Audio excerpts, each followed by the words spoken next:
안녕하세요. 이번 시간에는 지난 시간에 함께 공부한 인체의 2차 방어작용에 이어서 1차 면역 반응과 2차 면역 반응에 대해 공부해 보도록 하겠습니다. 학습지를 함께 보겠습니다. 1차 면역 반응과 2차 면역 반응 제시되어져 있는데요. 1차 면역 반응이라는 것은요, 우리가 앞 시간 배웠던 2차 방어작용의 일반적인 과정이 바로 1차 면역 반응이었었습니다. 그러니까 예를 들어 항원 A라는 것을 가지고 있는 병원체가 처음으로 내 몸에 들어왔습니다. 그럼 이 병원체들 중에 일부는 대식세포한테 잡아먹힐 거고요. 대식세포는 잡아먹은 병원체를 분해하고 어떻게 한다 했죠? 그 병원체가 가지고 있던 항원, 그러니까 면역체계에서 인식될 수 있는 부분들을 세포 표면에 전시한다 했습니다. 세포 표면에 전시해 놓으면 이 항원을 보조 T 림프구가 인식하고요. 보조 T 림프구는 항원이 침입했다는 정보를 세포 독성 T 림프구에도 알려줬었고 B 림프구에도 알려줘서 활성화를 시켰었습니다. B 림프구의 경우엔 활성화가 되면서 형질세포로 분화가 되고요. 이 형질세포는 항체를 생산해서 병원체의 활동성을 떨어뜨리고 식균작용이 더 잘 일어나도록 만들었었죠.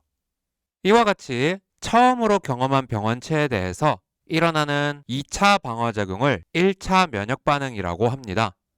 이 1차 면역반응의 특징은 보조 T 림프구가 항원의 종류를 인식하고 침입한 항원에 대한 항체를 생산할 수 있는 B 림프구를 찾아내기까지 시간이 오래 걸립니다. 이 보조 T 림프구가 아무 B 림프구나 활성화시키는 것이 아니라요, 침입한 항원과 결합할 수 있는 항체, 이 항체를 만들어낼 수 있는 세포를 보조 T 림프구가 찾아야 해요. 여기서 1차적으로 시간이 걸리고요. 찾아낸 B 림프구가 형질세포로 분화가 되어야 되잖아요. 이 과정에서도 시간이 걸립니다. 그리고 분화된 형질세포가 처음으로 항체를 만들어내기까지 이 모든 과정을 다 합하면 1차 면역반응은 항체를 생산하기까지 시간이 꽤 오래 걸리게 됩니다. 그리고 추가로 이때 생성 분비된 항체의 양은 그리 많지 않습니다. 그래서 이렇게 요약 정리해 볼 수 있겠네요. 1차 면역반응은요, 비교적 느리고 약한 방어작용이라고 표현해 볼 수도 있겠습니다. 그런데 B림프구가 형질세포로 분화될 때 형질세포만 형성하는 게 아니었죠. 누구도 함께 만들었었어요? 기억세포라는 것도 함께 만들어 두었습니다. 이 기억세포는 이름 그대로 침입한 항원을 기억하고 있는 세포예요. 병원체가 침입한 당시에 형성된 형질세포나 항체 같은 경우엔 그 수명이 그리 길지 못합니다. 그래서 어떤 병원체가 내 몸에 들어왔다가 사라진 이후 1년이나 2년쯤 지나서 다시 그 병원체가 들어왔을 땐 기존의 형질세포나 항체는 체내에 없을 수도 있습니다. 그런데 이때 이 병원체를 맞이하는 게 뭐냐? 바로 기억세포입니다. 기억세포는 수명이 길어서 동일한 병원체가 다시 우리 몸속으로 침입하는 2차 침입에 대비하고 있어요. 이 기억세포가 관여하는 면역반응을 바로 2차 면역반응이라고 부릅니다. 앞서 한 번 침입했던 병원체가 다시 한 번 침입했습니다. 그리고 우리 몸엔 이 침입자 항원 A를 기억하고 있는 기억세포가 남아 있었네요. 그럼 이 침입자에 대해서 1차 면역반응 때와는 달리 기억세포가 빠르게 반응하고요. 새로운 형질세포와 기억세포로 분화가 이루어지게 됩니다. 그런데 이때 형성되는 형질세포와 기억세포의 수는 1차 면역반응 때보다도 훨씬 더 많아지게 됩니다. 더 많은 형질세포가 생겼어요. 그리고 이전에 한번 만들어 본 적이 있어요. 그럼 이번에 형성되는 항체는 어떨까요? 빠르게 많은 수가 만들어지게 되는 거죠. 1차 면역반응 때보다도 훨씬 더 많은 수의 항체가 만들어지게 되니까 이 많은 항체를 바탕으로 해서 병원체들을 더 빠르고 강하게 제압할 수 있게 되는 겁니다. 항체의 농도를 그래프로 한번 그려보면요. X축을 시간, Y축을 항체의 농도라고 놔보겠습니다. 먼저 침입하는 항원을 A라고 해볼게요. 그리고 이 A와 반응할 수 있는 항체를 알파라고 해보겠습니다. 그럼 내 몸속으로 A가 처음 들어왔을 땐 A에 대한 항체 알파는 느리게 적은 양이 생성됩니다. 침입하자마자 바로 항체가 생성된 게 아니지요. 그리고 생성되는 항체의 양도 그리 많지 않습니다. 이것이 기억세포가 관여하지 않는 1차 면역 반응이 되겠고요. 이번엔 다시 항원 A와 함께 항원 B에 감염이 되었습니다. 그럼 먼저 항원 A에 대한 항체 알파의 그래프는 어떻게 변하게 될까요? 이렇게 변하게 됩니다. 항원 A가 거의 침입하자마자 빠르게 항체가 생성되었고 생성되는 항체의 양도 많습니다. 왜 항원 A가 처음 침입했을 때와 다른 반응이 나타났다? 두 번째 침입 때에는 기억세포가 관여하는 2차 면역 반응이었기 때문에 그런 거죠. 그럼 항원 B에 대해서도 생각해 볼게요. 항원 B와 결합하는 항체를 베타라고 해보겠습니다. 그럼 항체 베타에 대한 농도 그래프는 어떻게 나타날까요? 아마도 1차 면역 때의 항체 알파의 그래프와 유사하게 나타날 겁니다. 왜죠? 똑같이 A와 B를 넣어줬지만 A는 이전에 경험한 적이 있었기 때문에 기억세포가 관여했습니다. 그래서 빠르고 강한 반응이 나타난 것이고요. B는 이 시점에서 처음 경험을 해본 거예요. 그렇기 때문에 느리고 약한 반응, 1차 면역 반응이 일어난 거죠. 자, 그래서 이름표를 달아보면요. 여기선 A에 대한 1차 면역 반응이 일어났습니다. 기억세포가 관여하지 않았습니다. 여기에선 A에 대해 2차 면역 반응이 일어났습니다. 기억세포가 관여했습니다. A와 함께 들어온 B에 대해선 여기서 1차 면역 반응이 일어났습니다. 즉, 기억세포는 그 기억세포를 형성하게 만든 항원에 대해서만 반응하는 거죠. 물론 당연히 그 기억세포가 활성화돼서 형성된 형질세포가 만들어내는 항체 역시도 항원 A하고만 결합할 겁니다. B에 대해서는 반응하지 않습니다. 그리고 그림에선 제시가 되어 있지 않습니다만 가끔 특이적인 경우가 있기도 합니다. 어떤 경우냐면요. 어떤 병원체 또는 항원이 처음 침입했을 때 느리고 약한 반응, 1차 면역 반응이 일어났습니다. 그런데 이후 똑같은 병원체, 항원이 또 들어왔는데 이번에도 느리고 약한 반응이 일어났어요. 세 번째 들어왔는데도 똑같이 느리고 약한 반응이 일어납니다. 그럼 이건 어떤 경우냐? 기억세포가 형성되지 않는 경우인 거죠. 가끔 그런 경우가 있습니다. 그럼 질문.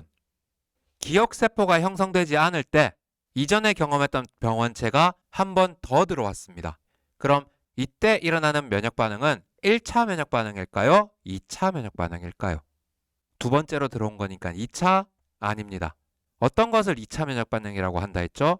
기억세포가 반응하는 것을 2차 면역 반응이라고 한다 했어요. 따라서 기억세포가 형성되지 않는 특이적인 경우엔 두 번째 경험이라고 하더라도 1차 면역 반응이 일어나게 되는 겁니다. 아무튼 일반적으로 우리 몸의 면역 체계는요. 특정 병원체나 항원을 한 번 경험하고 나면 기억세포가 남아서 다음에 동일한 병원체에 감염되었을 때 더 빠르고 강하게 대응할 수 있습니다.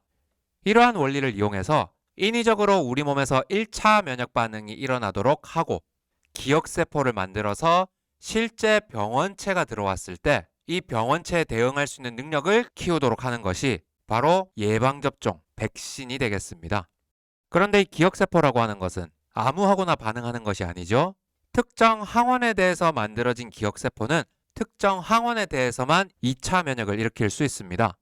따라서 제작되는 예방접종, 백신에는 내가 예방하고자 하는 병의 병원체, 즉 항원이 꼭 포함이 되어야 됩니다.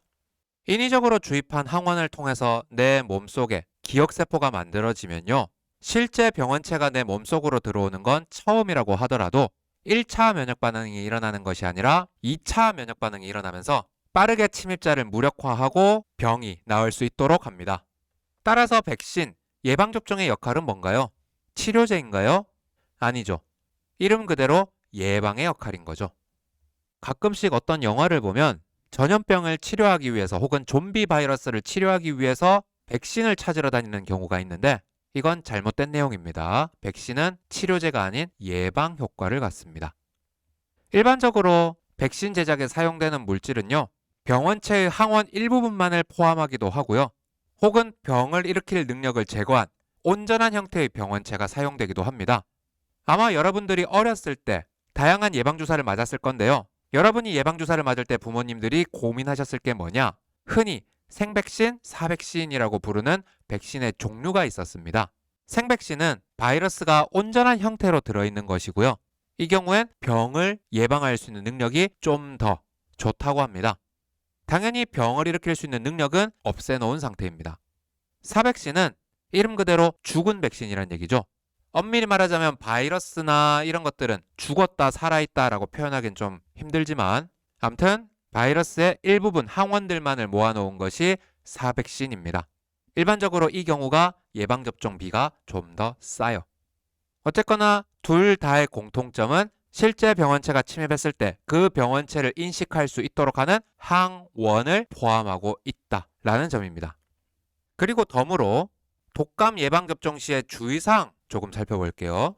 첫 번째, 접종은 가능하면 오전에 합니다. 이 백신이라는 것은 결국 병을 일으키는 능력을 떨어뜨렸다고 하더라도 내 몸속으로 항원이 들어오는 것이고 1차 면역 반응이 일어나도록 하는 것이잖아요.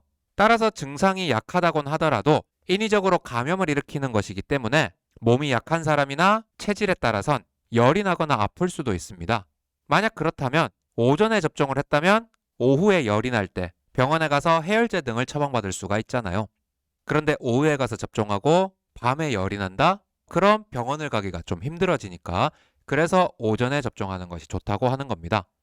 두 번째, 감기, 미열, 피로한 상태면 접종을 미루는 것이 좋습니다. 역시 마찬가지로 인위적으로 내 몸에 감염을 유발하는 거기 때문에 몸 상태가 좋지 않을 땐 피하는 것이 좋습니다. 그런데 세 번째 조건이 좀 독특하네요. 계란 알레르기가 있다면 접종 전 꼭 상담을 받아야 된다고 합니다. 가끔씩 계란이나 닭고기를 먹으면 몸에서 알레르기 증상이 일어나는 사람들이 있습니다. 이런 사람들은 예방접종을 맞기 전에 의사와 상담을 할 필요가 있다고 합니다. 왜일까요? 자, 독감, 병원체의 종류가 뭐였을까요? 바이러스입니다. 인플루엔자 바이러스. 바이러스의 특징, 증식하기 위해선 뭐가 필요했을까?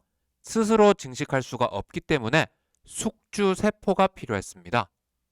이 독감 바이러스들을 일부분만 사용하건 전체를 사용하건 백신으로 만들려면 바이러스들을 배양을 해야 되는데 숙주 세포를 감염시켜야만 바이러스들을 배양할 수 있단 말이에요.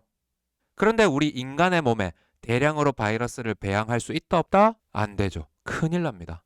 그럼 어떤 세포에다 배양을 시키는 것이 윤리적으로 어긋나지 않으면서 비용이 저렴할까? 하다가 찾은 게 바로 계란입니다.